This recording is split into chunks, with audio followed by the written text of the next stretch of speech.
With the first day of the G20 summit upon us, now is as good a time as any to talk about our future. And what's our future? An integral world federation, a one world government. Okay, before panic sets in, let me say that I understand that you've heard the horror stories, but I'm not here for that. I'm here to give you something else to think about. Because a one world government is inevitable. Let's think about it.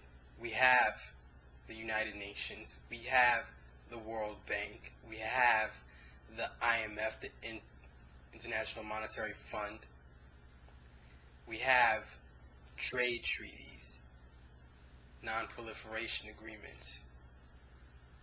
So we have all these things, yet they're still undermined. Each of these organizations are undermined from doing what they are really supposed to do because everybody's still pretending that we all live in our little bubbles. And that's not sustainable. After World War I, there was the League of Nations. After World War II, the United Nations. So the prospects of a one world government, something of that nature, is something that will either be forced into due to a drastic event, maybe war or an economic collapse, or it'll be something that we're proactive in. And if we do it right, it can be a great thing. The way to do it wrong is to stumble into it, like we're pretty much doing. That's our general approach to a one world government. If we have to, it'll snatch us up. That's the wrong way to go about doing it. Now, there are three main things that will lead to an integral world federation in a conscious and aware manner. Number one is in economic integration, which was how the European Union began. It began with commerce councils and things of that nature. And the European Union is successful. It's a major economic bloc. And other rising economic blocs would be India, China, and Brazil, and amongst others.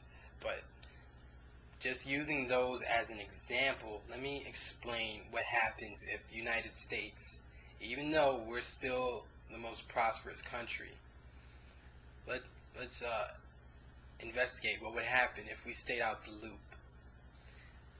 China participates with Iran.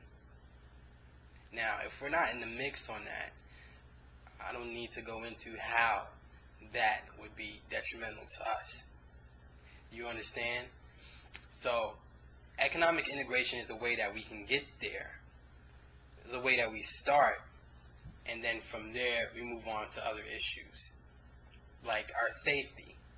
Number two, I've already brought up Iran. They're close to a nuclear weapon. Israel is in the region.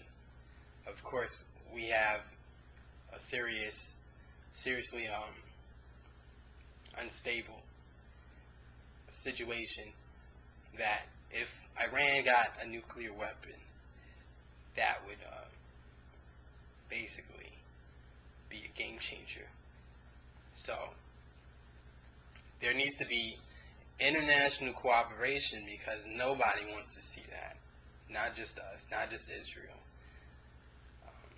not even Iran, if they had better options. But since everybody's in it for themselves, we have global anarchy, basically. These are the type of things that'll happen. Safety.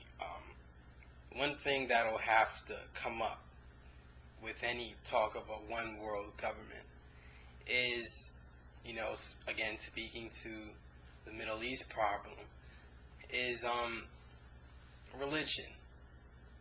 before global warming even has a chance at threatening the world, it will or be much more likely to get blown up because of some nonsense that people believe in from a book. That'll have to be addressed, because when a country's faced with moderating themselves or being left out the loop of economic prosperity, they're going to choose to moderate. It's been proven time and time again. So we need to work on that, and a one world government moving towards that, a motion toward that, would be fantastic.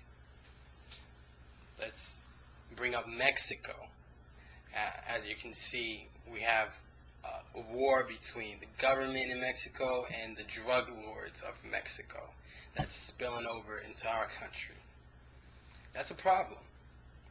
And just because it's their problem initially doesn't mean it's not our problem, because we're their neighbor, and obviously we're affected by what's going on there. You see, we're only reminded of these things when it gets too hot, like it is now. So we're definitely going to have to work on our safety with Mexico, so safety can bring us together. And the most promising thing, though, as of right now, is the whole green movement.